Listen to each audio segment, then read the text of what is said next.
One of the most polarizing yet prominent debates of today is the debate around climate change. Regardless of whatever plan is concocted, no one can ever really seem to agree upon it. But what if I told you that regardless of what is decided upon, it may not matter?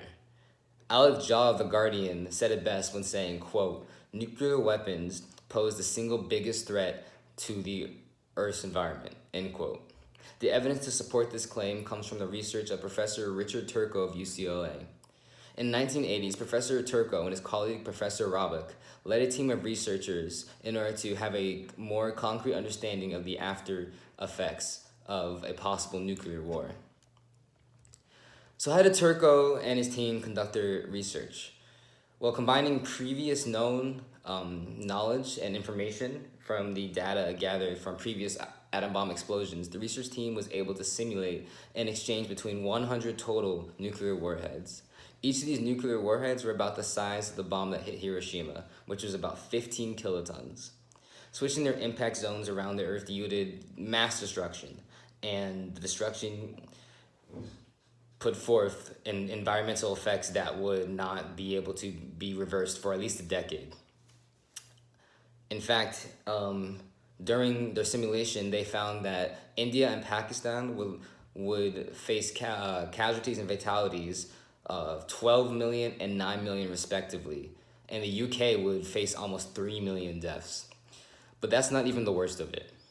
In addition to a large number of casualties, the environment would just directly suffer greatly.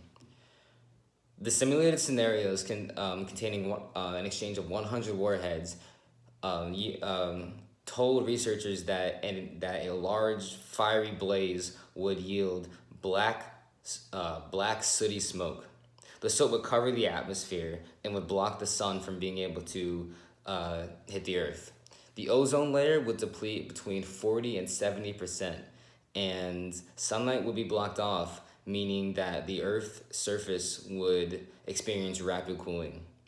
Robuck stated that the end result would be colder than the Little Ice Age, which is the largest climate change in human history. The climate, again, as I mentioned earlier, would not change for at least a decade, and it is from this scenario that the term nuclear winter was coined by Professor Turco. And as Earth descends into nuclear winter, agricultural practices would suffer greatly. Robuck estimated that the agricultural season, which are the days free from frost throughout the year, would decrease by at least 10 days in the world. Estimations peg the loss of days anywhere between 10 to 30 days total. Drastic cuts in food production and distribution would follow. Additionally, water would be highly affected by nuclear fallout. Evidence of this has been seen in observing the effects Chernobyl has in the surrounding area. The Chernobyl tragedy yielded that water sources and groundwater, both in the immediate area and even miles away from the incident, were contaminated for years. In fact, traces of radioactive fallout were able to be detected 10 years after the incident. And with the pollution of water, animal life, both around the area that depends on the water and within the water, would suffer greatly. Additionally, polluted water would result in ineffective waste management systems. It would make proper daily repetitive hygiene a chore, and it would be a luxury. Sorry, not a chore. I misspoke. It's also theorized that insects and other dangerous microorganisms that depend and live on the water will adapt and subsequently multiply.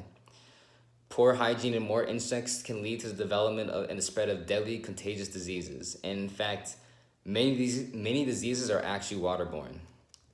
Before I end this segment of environmental consequences due to nuclear war, we're going to play a quick clip of a video entitled "What If We Nuke a City" by a YouTube channel with a German name that I cannot possibly pronounce. However, they created this YouTube video in collaboration with Red Cross. We're going to watch from 45 seconds to 2 minutes.